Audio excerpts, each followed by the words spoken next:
we're still sitting at the 2.4, right? Because the 1.5 plus the 0.9 at this rate. Well, I sort of dispute that way of characterizing it, because on people's bills last year, you had a tax number, and then underneath in little brackets, you had a rebate that very clearly said one-time rebate. So, you know, if you went to Superstore and paid a little bit with your PC points, you wouldn't expect that the amount minus your PC points as a part is what you would pay next year or next week for the same gallon of milk. That was very tortured. I hope it made sense. Could you say that again in a little more clear way of exactly what you mean? I think I know what you're saying, but could you say it a little more? All right. So I go to Superstore to buy 4 liters of milk. It costs $5, but I have a coupon for 50 cents off. When I go to Superstore next week, without the coupon, I don't expect that the price is $4.50. I expect that the price is $5, and if the price goes up a little bit, it goes up from the $5. So long story short, the one way of thinking about this might be to say the 2-year increase over the last 2 years is sitting at 2.4%, to this year's increase is sitting at 0.9. But it could go higher. No, the operating budget's done. So without council reopening it, it's not going to change. The tax rate. Well, that's a whole different question now, isn't it? So the next debate the council will have after this motion arising on small business tax relief will be, well, actually, the next debate will be the capital budget, and then after that, we'll have a debate on whether or not to move into the province's tax rate, which again was rebated last year, but showed in the base budget. Can you over 2 years. can you put in plain language what you guys were talking about just now, this redistribution challenge with the phasing out? I sure can. It's hard when you're not in the chair, because I just wanted to try and put it in plain language, and I probably could have avoided some of this debate. But very simply, last year we noticed a real problem with the distribution of taxes. So we froze the level of business taxes as well as the level of residential taxes after the rebate. But of course, that doesn't mean you freeze everyone at the same rate. It means you freeze the average. And on the residential side, that's usually not a big deal. Some people's house's price goes up a lot, some people's house price goes up a little, and it kind of washes out. And no one is paying way more or way less unless they've done a massive reno or something. On the non-residential side, last year, we saw something we had never seen before, which is that the change in assessment rates across businesses across the city, especially downtown versus non-downtown businesses, was gigantic. And so the swings were really wild. So businesses outside of the downtown who saw just a very small increase in their assessment saw that translating to a 200 to 300% increase in their property tax. And obviously that was untenable. Nobody wanted that. Except for Councillor Chabot, actually, who said that the city shouldn't interfere with small business. But I figure giving them a 300% tax increase is interfering with small business. So what we chose to do was use money from our rainy day fund last year so that anyone who got a decrease in their taxes kept the decrease. Anyone who got an increase saw their increase capped at 5%. And so I'm proposing to council that we do that again for another year using our projected surplus from this year to fund it. So it's the right thing to do. I think council will support it, but it is really confusing.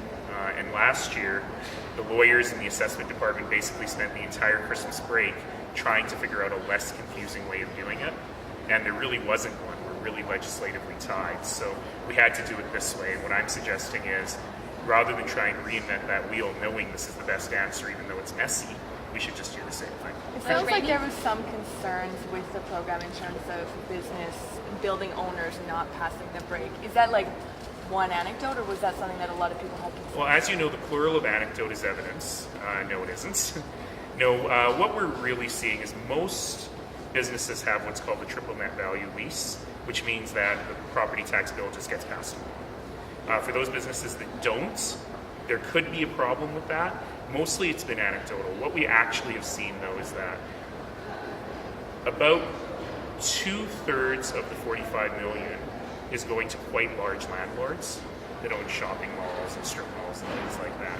And a lot of those landlords are still in the appeal process. So once the appeal process is done, then that money will flow to them and through to their tenants. For the smaller businesses that own their own businesses that are not going through the appeal process, which we thought would be about $15 million, it seems that that is exactly the $15 million that is for. Is there a number on how many appeals? I don't have it in front of me, but we can ask Mr. Fairfield after lunch. Could you explain the reason you voted no on that motion to cut $5 million at the end of the budget discussion, to cut $5 more million out of the operating budget? I think that was constant focus as well. I feel like I gave a really long speech on why I voted against it, but I Well, can more succinctly for us and the TV cameras. I can try. 8 budgets ago, when we were facing a 6.7% increase, I stood up and actually proposed what Councillor Farkas proposed. The difference is that I had calculated the numbers, I think, a little bit more granularly than he had done in terms of what I thought made sense. But that was based on a 6.7% increase. This year, the administration actually came back with a minus 0.5%, in fact, with a tax cut. And so I think they actually did the job we asked them to do. And then to, instead of saying, way to go, thank you for coming back with these efficiencies, to sort of slap them and say, here, give us more, really takes away the incentive to come with efficiencies in the first place. Because if you know council's going to cut more, then why would you give your best shot the first time? And so given that we've changed the corporate culture around here to have people come up with really honestly what they want to do, I thought that it didn't make sense to slap them further after that. And it makes no difference to people's taxes, by the way. It was purely symbolic move. But you have to think about how to run this organization as well. The second thing is that, as I said at council, you can't be a chicken hawk about stuff like this. If you actually want to say, we need cuts, then own up to the cuts.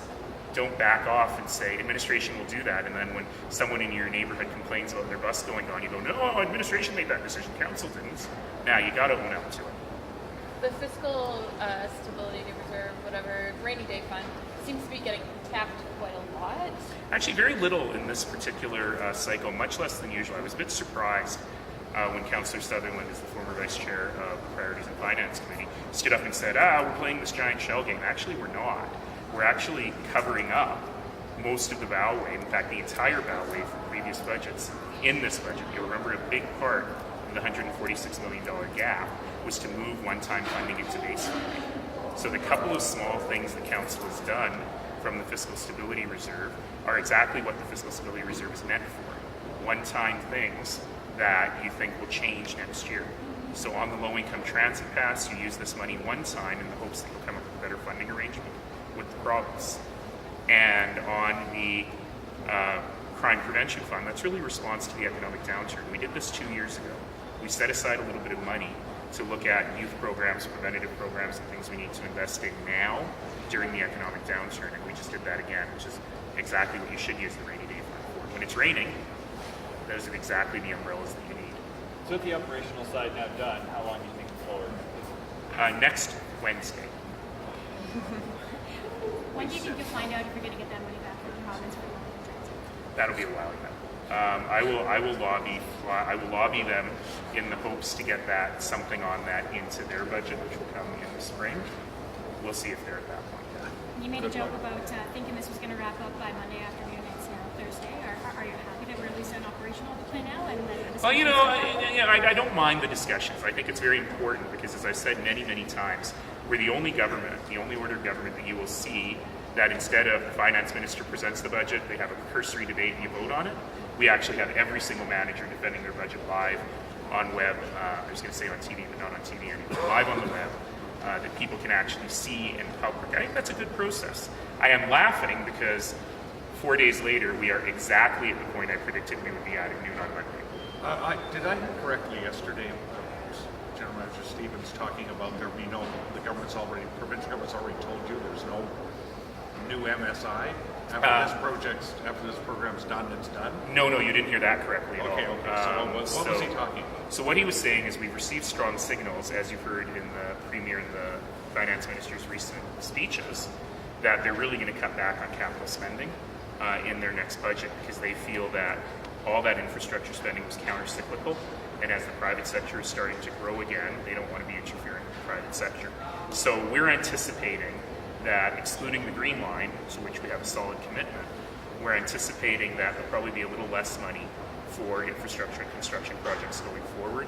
And the provincial government has made it clear that as the MSI program ends, they'll be looking to a different kind of program to replace it. Does that concern you at all with part of the ring road still not funded? Well, that's a provincial project, And so we have to separate provincial projects and municipal projects in our thinking. So on the provincial side, the two biggest provincial projects right now are the Southwest Ring Road and the Cancer Hospital. So that's more than a couple $2 billion being invested in Calgary. The next big provincial project is the West Ring Road. The West Ring Road remains on the province's capital plan to be done after the Southwest Ring Road, and I'm confident and hopeful that that will stay there. On the municipal side, as you know, we've deployed a lot of money in the last couple of years to try and stimulate the economy and build infrastructure that we need. So this summer, there was so much road construction and everyone was cursing me, guilty as charged. We put $2 billion into the economy and we opened 4 major interchanges. And so we'll probably see a little bit less of that major work going on if the province pulls back on their commitments. But let's also remember that the Green Line all by itself is not just the largest public works investment we've ever made, it's 3 times larger than the second largest. And so just continuing the Green Line will keep people plenty busy around here. All right, thanks everybody. Thank you.